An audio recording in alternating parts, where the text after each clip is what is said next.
বেদান্ত প্রবচন মানবের আত্মজ্ঞান। স বিশ্বক্রীড বিশ্ববিধাত্য জনির্গহ কাল কালো গুণী সর্ববিদজঃ প্রধান ক্ষেত্রজ্ঞ পতি গুণেশঃ সসারমক্ষ স্থিতি বন্ধ হেতু। মর্মানুবাদ। জ্ঞান স্বরূপ পরব্রহ্ম পুরুষোত্তম পুরাণ পুরুষ পরমাত্মা শ্রী ভগবান, তিনি অনন্ত জ্ঞান স্বরূপ, সম্পূর্ণ জগতের রচয়িতা, সর্বজ্ঞ। এই জগতের রচনা তিনিই করেছেন। সর্বজ্ঞ, তিনি সব জানেন এবং নিজ প্রাকাট্যের অর্থাৎ প্রকট হওয়ার হেতু স্বরূপ তিনি প্রকট হয়েই আছেন। তার প্রাকট্যের অন্য কোনো কারণ নেই। তিনি কালের কাল অর্থাৎ মহাকাল স্বরূপ। কাল তার নিকট পৌঁছায় না। তিনি ত্রিকালাতীত বস্তু। ওই সর্বশক্তিমান পরমেশ্বরের সৌহার্দ্য, প্রেম, দয়া, কৃপা আদি সমস্ত কল্যাণময় দিব্যগুণ সম্পন্ন তিনি। তিনি দয়াময়, তিনি কৃপাময়। দয়া কাকে বলে? দিয়তে ইতি দয়া, যাহা দান করেন। আর কৃপা ক্রিয়পূর্বক পা ধাতু, যিনি পালন করেন। এই জগৎ সংসারে যত প্রকার দিব্য অর্থাৎ শুভ গুণ পরিদৃষ্ট হয়, সে সমস্তই পরম প্রভুর দিব্যাতি দিব্য পরম গুণ ভাণ্ডারের কণিকা মাত্র। পরব্রহ্ম পুরাণ পুরুষ সকল জীবনিচয়কে তাদের কর্ম এবং অনন্ত ব্রহ্মাণ্ডের অন্তর্গত এবং ত্রিকালান্তর্গত ছোট বড় সমস্ত ঘটনাদি উত্তম রূপে অবগত তিনি একমাত্র প্রকৃতি এবং জীব সমুদায়ের স্বামী তথা কার্য কারণ রূপে স্থিত। সত্যাদি গুণত্রয়ের যথাযোগ্য নিয়ন্ত্রণ করেন। একমাত্র তিনি এই জন্ম মৃত্যুরূপ জগৎ সংসার চক্রে প্রাণীকুলকে তাদের কর্মানুসারে বেঁধে রাখেন, তাদের লালন পালন পোষণ শাসন করেন এবং এতাদৃশ বন্ধন থেকে মুক্তও করেন এবং তাঁর দয়ায় যে মুক্তিপথের সন্ধান অবলম্বনপূর্বক সাধনার মাধ্যমে মুক্তি লাভ করেন। পরম পুরুষ শ্রী ভগবানই সবের মূল কারণ। জগৎ সংসারে উৎপত্তি, স্থিতি, প্রলয়, লালন পালন, শাসন, সংরক্ষণ ইত্যাদি যা কিছু হয় এবং যত কার্যকারণ সাধিত হয়, সে সবই শ্রী পুরুষোত্তম শ্রী ভগবানেরই নির্দেশানুসারেই হয়ে থাকে। সেসবের অস্তিত্ব বা স্ফূর্তি যা কিছু সবই শ্রী সর্বকারণের কারণ শ্রী ভগবান থেকেই লাভ হয়।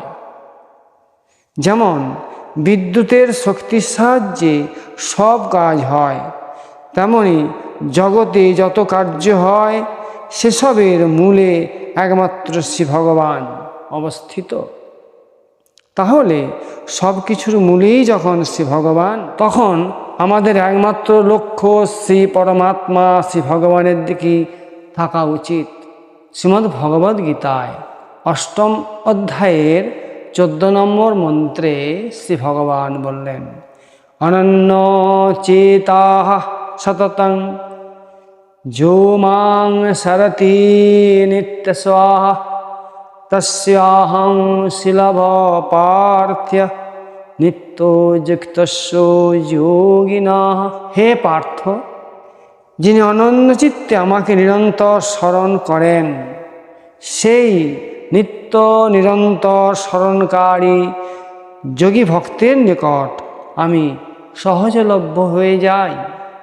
যেমন টাকাতেই সব কিছু পাওয়া যায়, একথা ভেবে সাধারণ মানব টাকাকেই গুরুত্ব দেয় এবং তাতেই আকৃষ্ট হয়, তেমনি যা কিছু প্রভাব মহত্ব দেখা যায় তা সবই শ্রী ভগবানের।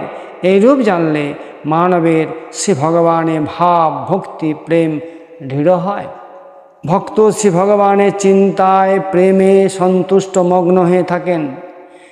তিনি নিজের মধ্যে কোনো ন্যূনতার বোধ করেন না এবং কিছু পাওয়ার প্রয়োজনীয়তা মনে করেন না। বালক যেমন সর্বতোভাবে মায়ের আশ্রয়েই থাকে বা মায়ের আশ্রয়ে থাকায় তার নিজের অভাবের কথা জানতেই পারে না, মাই তার দিকে দৃষ্টি রাখেন, তাকে স্নান করান, ময়লা পোশাক ছাড়িয়ে পরিষ্কার পোশাক পরান। এইভাবেই ভক্ত সর্বতোভাবে শ্রী ভগবানের শরণাগত হন। ভক্ত ভাবেন, আমি যেমনই হই আমি শ্রী ভগবানের, আর শ্রী ভগবান আমার। ভক্ত নিজের দিকে দৃষ্টিপাত করেন না, তাই শ্রী ভগবান ভক্তের মধ্যে যে অজ্ঞানতা থাকে তা তত্ত্বজ্ঞানের দ্বারা দূর করে থাকেন। বালকের মধ্যে তো মূঢ়তা থাকে, কিন্তু ভক্তের মধ্যে বিবেকবোধ বিশেষভাবে জাগ্রত থাকে। ভক্তের প্রধান কর্তব্য হল শ্রী ভগবানকে নিজের বলে মনে করা। ভক্ত তার নিজের কর্তব্য পালন করেন, অতএব শ্রী ভগবানও তার নিজের কর্তব্য পালন করে থাকেন এবং ভক্তকে না চাইতেই নিজে থেকে কর্মযোগ এবং জ্ঞানযোগ দুইয়ের সামর্থ্যই প্রদান করেন, যাতে ভক্তের কোনো কিছুর ঘাটতি না থাকে। কর্মযোগ শান্তরস, জ্ঞানযোগ অখণ্ড রস এবং ভক্তিযোগ অনন্ত রস।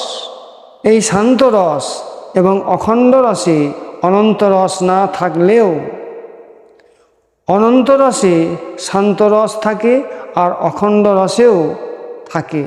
কর্মযোগ ও জ্ঞানযোগ হলো লৌকিক সাধন আর ভক্তিযোগ হলো অলৌকিক সাধন।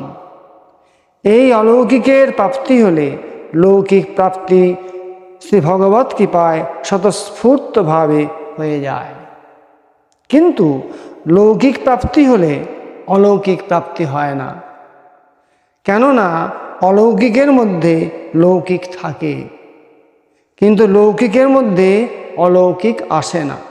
অলৌকিক এই আধ্যাত্মবিদ্যা, আত্মজ্ঞান, এটি সব থেকে সরল বুঝতে এবং পাওয়াতে কোনো কষ্ট নেই। এতে করা এবং বোঝা ও পাওয়ার কোনো ব্যাপার আসে না, কারণ এটি নিত্য প্রাপ্ত এবং জাগ্রত, স্বপ্ন এবং সুষুপ্তি ইত্যাদি সমস্ত অবস্থাতেই একইভাবে বিরাজমান। এই আত্মজ্ঞান যত প্রত্যক্ষ এবং জগৎ সংসার তত প্রত্যক্ষ নয়। তাৎপর্য হলো এই যে আমাদের অনুভূতিতে আত্মজ্ঞান যত স্পষ্টরূপে প্রতীয়মান হয়, এই জগৎ সংসার তত স্পষ্টরূপে প্রতিভাত হয় না। যেমন আমরা আমাদের বাল্য অবস্থাকে যদি দেখি আর বর্তমান অবস্থাকে যদি দেখি, তবে দেখতে পাব যে আমাদের শরীর আগের মতো আর নেই, আমাদের অভ্যাস আগের মতো নেই, ভাষা আগের মতো বলি না, ব্যবহার আগের মতো করি না, স্থান সেই রকম নেই, চিন্তা ভাবনা আগের মতো নেই। বাস্তবে সবই পরিবর্তিত হয়েছে, কিন্তু অস্তিত্বরূপে আমার সত্তার পরিবর্তন হয়নি। তাই আমরা বলে থাকি যে আমি তো সেই যে বাল্যাবস্থাতেও ছিলাম। তাৎপর্য হলো এই যে যা পরিবর্তিত হয়েছে তা ছিল পৃথক স্বভাব সম্পন্ন, আর যার পরিবর্তন হয়নি সেটি হলো আমাদের আসল স্বরূপ, অর্থাৎ যা শরীরকে ধরে আছে। আর যার পরিবর্তন ঘটেছে সেটি হলো এই নশ্বর শরীর। একেই বলে আত্মবোধ বা আত্মজ্ঞান। জয় শ্রীকৃষ্ণ।